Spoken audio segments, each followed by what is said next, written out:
اعوذ باللہ من الشیطان الرجیم، بسم اللہ الرحمن الرحیم۔ نہج البلاغہ، خطبہ نمبر 237۔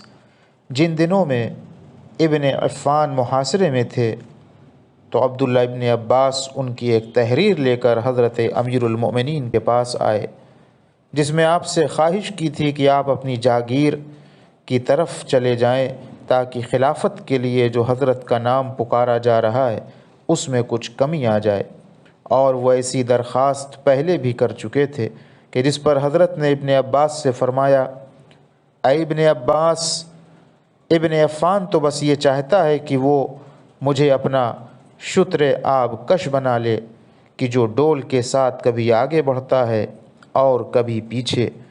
انہوں نے پہلے بھی یہی پیغام بھیجا تھا کہ میں مدینے سے باہر نکل جاؤں، اور اس کے بعد یہ کہلوا بھیجا کہ میں پلٹ آؤں۔ اب پھر وہ پیغام بھیجتے ہیں کہ میں یہاں سے چلا جاؤں۔ جہاں تک مناسب تھا میں نے ان کی حفاظت کی اور ان کو بچایا، اب تو مجھے ڈر ہے کہ میں ان کو مدد دینے سے کہیں گنہگار نہ ہو جاؤں۔ وآخر دعوانا ان الحمد للہ رب العالمین۔